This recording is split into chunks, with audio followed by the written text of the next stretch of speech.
Jun, ang dami natin pwede tanong, no? Bakit hindi kinuha si, kunyari, Calvin Abueva? No? Dami eh. Sino pang pwedeng hindi kinuha? Ano? Totohanan na ba to? Game na, hindi pa. Oo, nag-roll na tayo eh. Mga tol, relax lang po ang bisita natin ngayong gabi kasi naman, na-achieve niya na ang kanyang duty para po sa bayan, mga kapatid.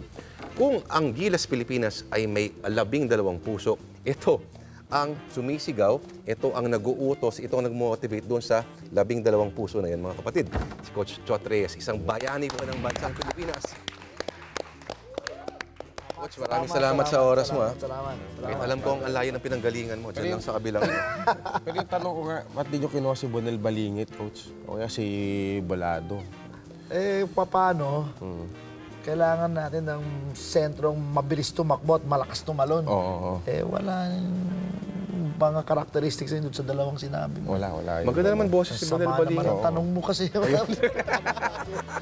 Yan, speaking masamang tanong, all throughout the tournament, si Coach Chot ay sa Twitter, laging kinukulit, bakit hindi nyo kinuha si ganyan, bakit hindi nyo kinuha si ganyan. Ang sagot niya lang, ayaw nga ipahiram eh. Ganun kasimple yun. Ayun lang yun. Coach, sa tingin nyo, pagkatapos ng lahat, tingin nyo, voluntaryo yan, hindi lang magpapahiram ito, ino-offer sa inyo na yan. May gano'n na bang mga paramdam ngayon, Coach? Realistically, wala pa. But hopefully ganun nga. Kasi as you all know naman, talagang nung ginagawa natin itong team, halos nagmamakaawa tayo para sa player. Meron time, nagpa-practice ang national team, pipito player. So in fact, there were a lot of practice, kinancel na ng namin. Wow. 7, 8 player, magmamakaawa, tatawag pa ako ng ibang player para mag-practice player. Dapat tinawagan ko na sila, Jengo. Kulang kaming practice player. So talagang hindi kami nakakabuo. Sabi ko nga, ito national team. Kami nakakaawa naman Parang tayo. metaphor siya for the state of Philippine sports. Exactly. Perfect. Kaya gano'n na lang ang aming emotion, yung bugso ng damdamin namin nung nanalo sa Korea. Kasi grabe, pinagdaanan talaga. Pupunta tayo mamaya dyan, Coach. Kasi ang daming iba nagre-react. Parang, ang OA naman itong mga to. Pero napanood ko siyang interview kanina. In-explain naman kasi kung bakit umabot sa gano'n. Coach, ano kaya magiging feeling ng mga players sa Gilas na sinabi mo sa isang interview? Individually, they are not necessarily the best players that you would have chosen for that team. Hindi ko naman sinabi that I would have chosen, but if you take a look at it, they're really, and sila mismo, aminado naman nila, they know that they're not the best players individually in their positions or even in the PBA. Sila lang talaga yung The perfect example dyan, in this 12-man lineup, isama mo na si Bo Belga, 12 locals and then 1 naturalized si Tauti, di ba? Sa 12 yon, ilan lang ang nag-MVP sa PBA? Isa lang, si Jimmy Alapag lang. Can you imagine a Philippine team na walang MVP ever? Di ba? Yung mga, isipin mo lahat ng mga dating MVP. Si Kagiwa, si James Yap, Taulava, Kelly Williams, Willie Miller. All these names are not in this team, are not in this lineup. That tells you na hindi sila yung best players. Hindi nga nag-MVP, di ba? Except yung isa si Jimmy Alapag. So, ang kagandahan lang talaga nitong team na to, they may not be the best players, but they're the best team. The way I like to say it, they're not the perfect players, but in their imperfection lies the perfection. Kasi yung pagkukulang nila, yung pagtagpi-tagpi, pagsama-sama, it became the perfect team. Sa isang panayam, Coach, na-intriga ako sa sinabi niyo, no? Na parang, we are playing actually distinctly Filipino kind of play. Na bara-bara. Ito ba yung mga pangliga, mga ganyan? Ice tubig. Mga piso-piso, gano'n. Ano lang, ice tubig. Pwede mo bang ma-elucidate ng konti yan, Coach? Hindi kasi basketball has become very technical, di ba? Scientific, na yung sinabi nilang position 1, 2, 3, 4, 5. Ang feeling ko kasi pag sinabi mong position 1 ka, point guard ka, tagabigay ka, paasa ng bola, it's too limiting for a player. For example, ano sasabihin, ano tawag mo kay Jason Castro, position 1? Galing umiscore, ang lakas umatake. Sasabihin mo si Jimmy Alapag, position 1, ang galing sumut sa labas. So anong sinabi nyo sa kanila? Isipin nyo, mananalo kayo ng ice tubig na lang. Tama yun. Ganun sinabi nyo. Basta pastahang ice tubig to. Ganun lang nyo. Sige. So, hindi ako naniniwala doon. For example, Ranidel de Ocampo, position 4, power forward. Galing sumut sa labas doon, di ba? That's a rather radical way of looking at the game, Coach. Yes, and I think more than that, it's something that the other coaches are not used to. Kasi nga, very scientific. Kasi nga, 1, 2, Kunyari, 3, si 4, Norman 5. Black. Oo. Anong sinasabi ni Norman Black na, why you doing this, man? Hindi, doon sa amin naman, ang paniwala ko as a head coach, kailangan ang bubuuin kong mga assistant coach, iba yung pananaw sa akin. Kasi kung isa-isa yung pare-pare paningin namin, useless kami. We're just, we're redundating and we're just duplicating each other. Kaya pag tinignan mo yung mga coaches ko, ibang-iba rin ang mga tingin nila. Si Norman is very scientific, is very systematic. Ang forte niya, defense. Si Jong Wichiko, iba rin ang paningin niya. Ang kanyang approach to offense is inside out. Mas gusto niya inside muna, and then tsaka ka magla outside.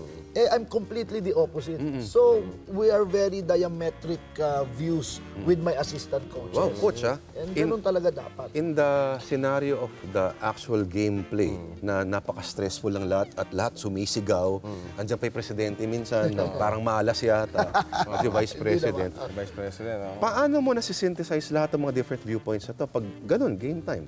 At considering na parang sa lahat ng tao na nasa floor, ikaw yung pinaka-stress sa lahat, nakikita namin. Well, nasa preparasyon na namin yun. We always meet every night. Bini-breakdown namin yung kalaban, ito yung mga titignan namin, ito yung mga hanapin. But all my coaches know that they can say whatever they see, pwede lang ibulong sa akin yun. But in the end, ako ang masusunod. And hindi lang yun. Kailangan pag may sinabi ka sa akin at may sinabi ka sa akin at hindi ko sinunod, huwag kang parang sira ulo, nagmumukmuk ka, na ayaw mo na sinabi. Diba? Sabi ko nga, wala na tayong time for drama in this situation. Even the players, pagka nasigawan kayo, pagka nagamit kayo, sandali lang, labas ulit, wala nang balat sibuyas dyan. Napakabaduy naman nun, diba? Parang kaibigan mo bansa na natin yung pinaglalaban natin. Parang kaibigan mo na matampuhin, no, na hindi ka nakapunta ng birthday. Kung magtatampo ka, huwag ka na lang sumama sa team.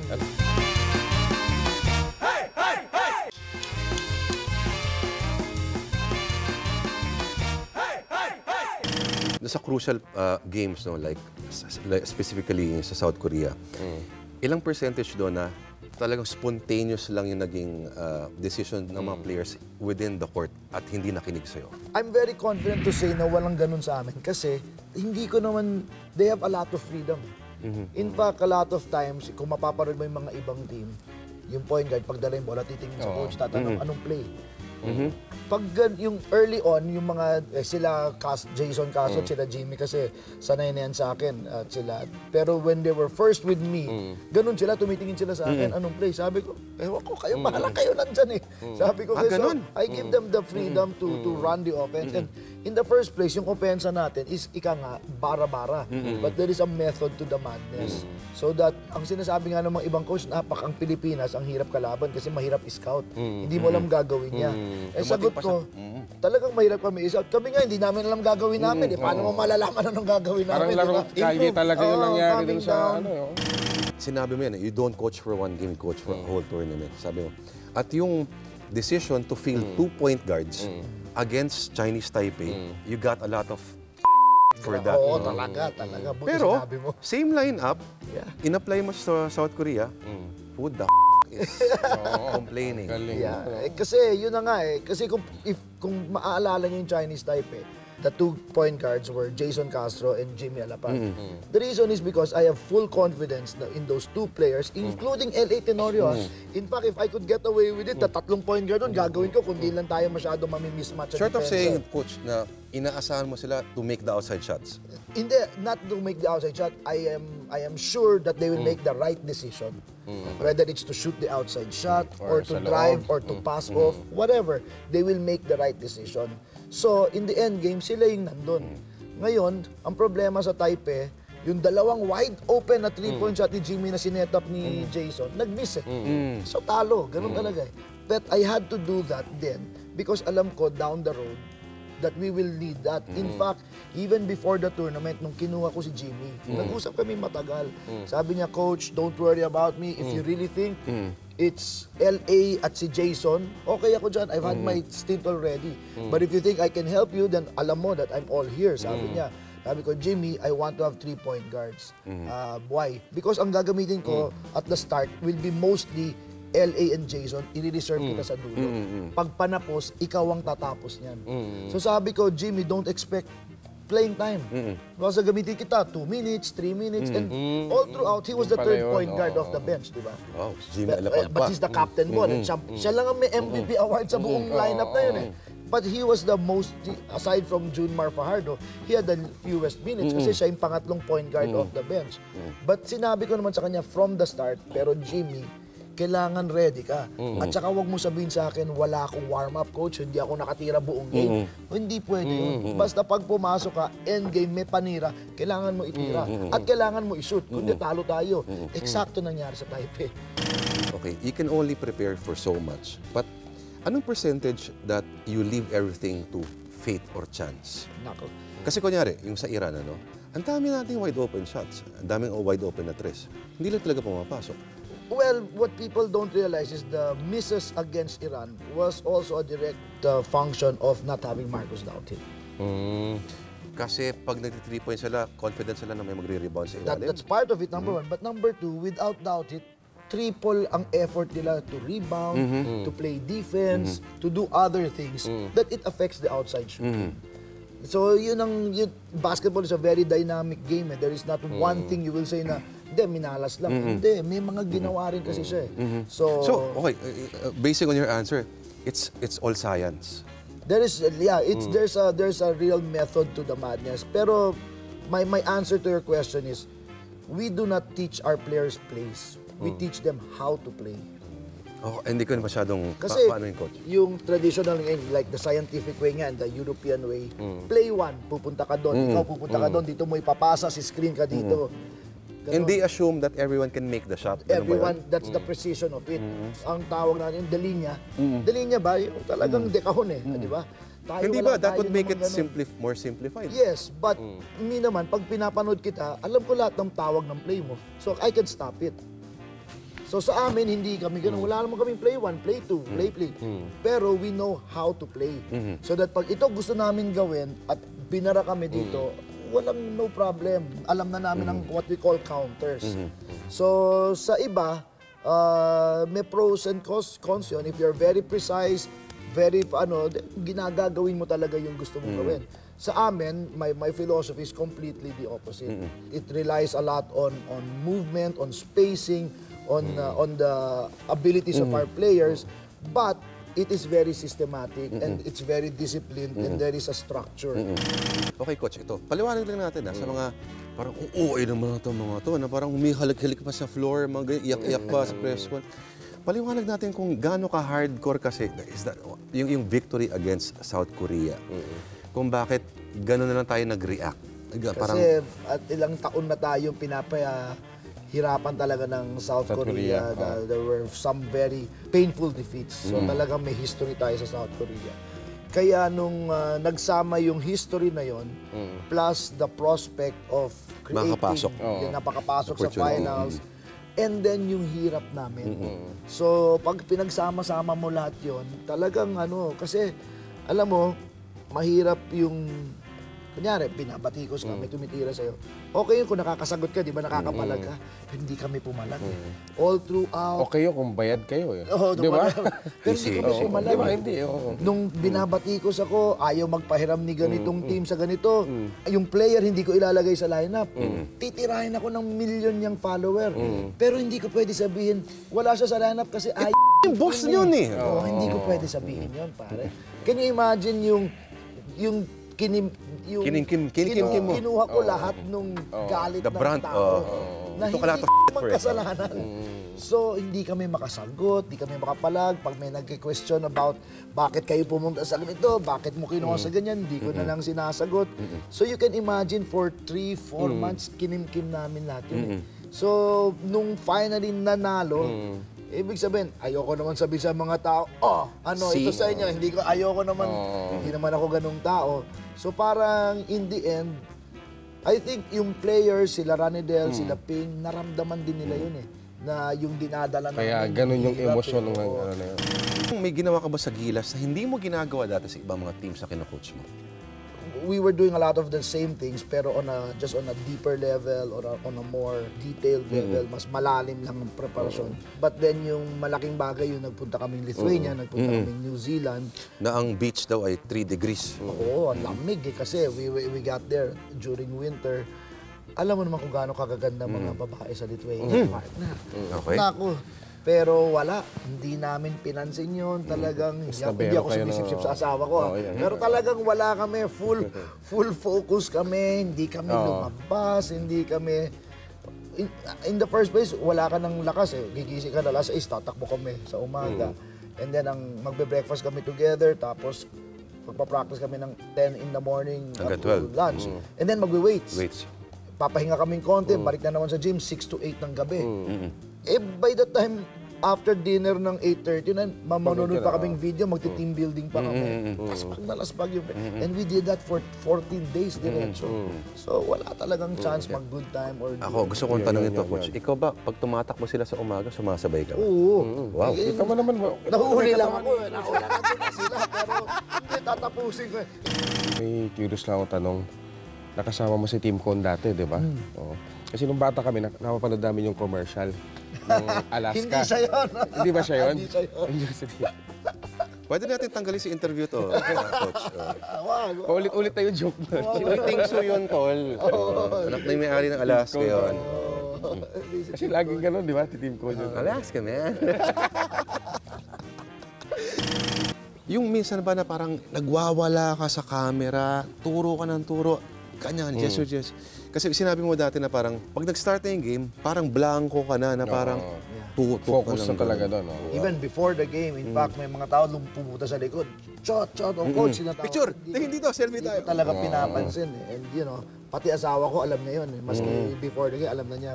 I'm so tunnel vision during the game na talagang wala na akong naiisip, wala na. Kaya nga gusto kong panapanood yung game afterward kasi doon ko lang narinig yung cheer ng tao. Grabe. Hindi mo na Meron palang wave. Hindi ko napapansin sa... Grabe ka! Hindi ko napapansin sa game yun eh.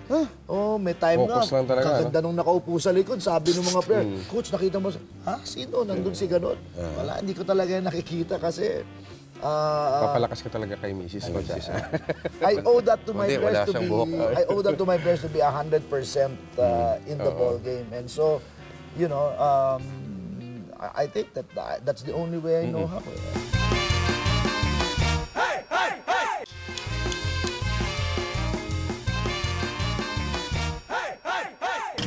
Parang nag-work din to your benefit, Coach, na talagang walang absolute superstar doon sa team. Yeah. Well, we have that saying, you know, you come here, you check your ego at the door.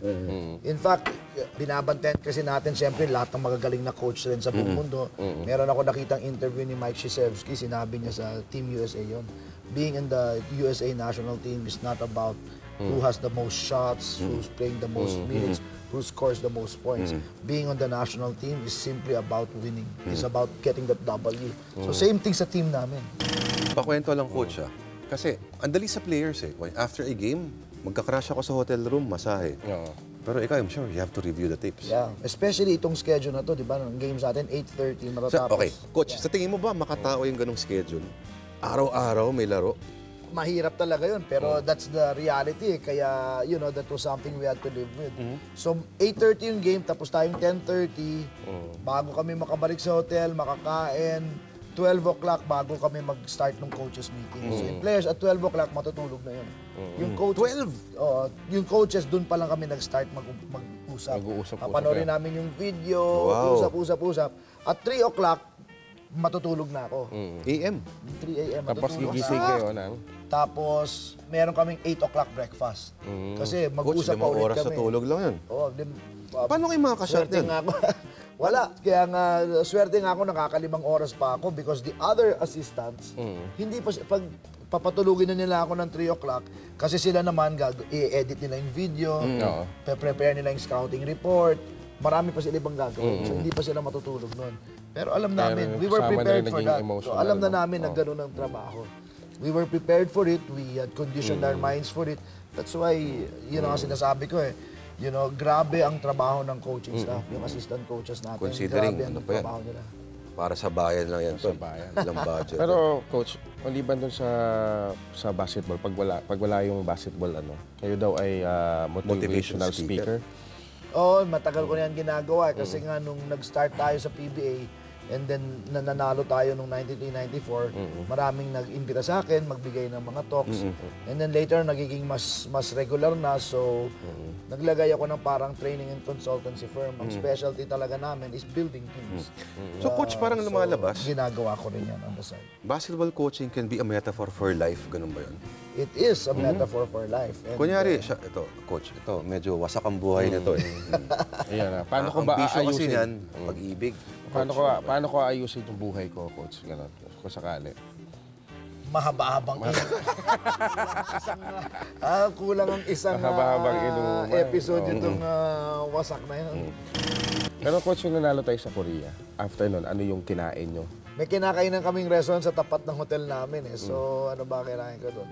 Tapat ng dusit? Ano ba tapat ng Yung dusit? Nihon Bashite. Nihon Bashite. Ay, social naman nun, coach. Doon ka doon. Eh, yun ang Mura swerte. naman. Tuwing kakain kami after doon, panalo. Nanalo kayo? Ano naman yung nila? Ayan yan, punta tayo dyan, coach. ah. Marbo, tofu, Oo. Social. ramen, yan, mga pagkain namin. Maputo, Chinese yun. Sushi. Oo.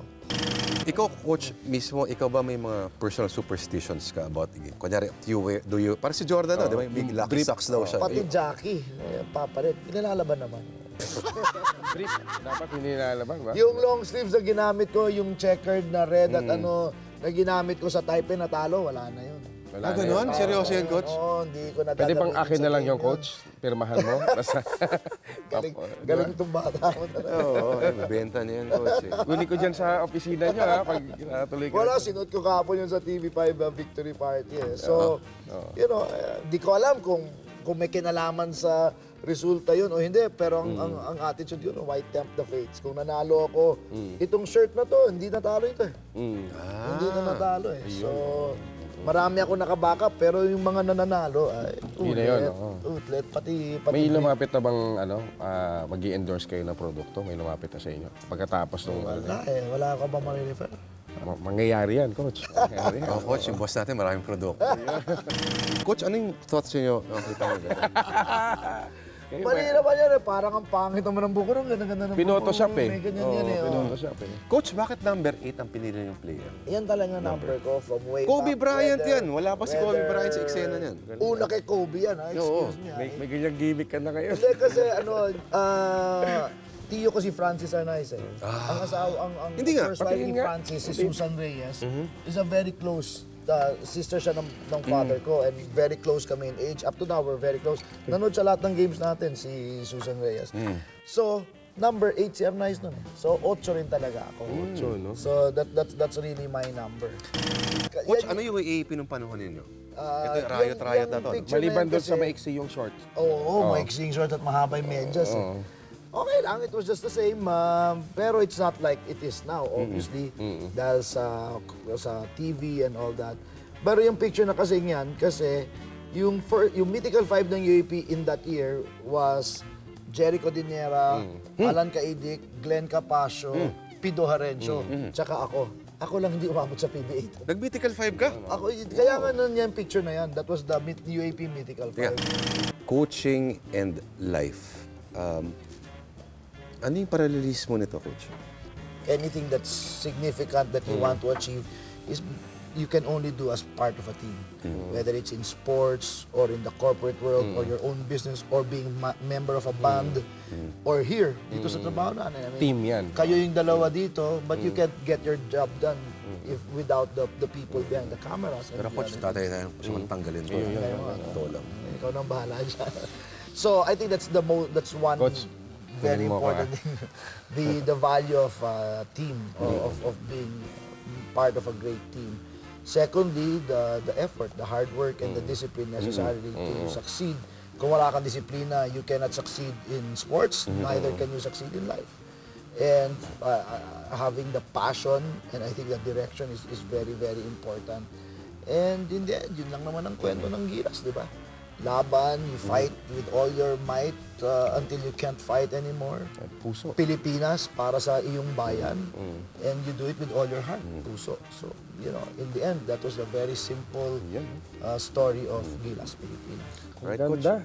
Maraming salamat. Thank you, thank you. National hero to, tol, Coach Chot Reyes. Ganda. Thank you, Marlon. Nakikinig ka lang talaga eh. Oo naman. Ba't pa sinama mo pa ito? Oo nga eh.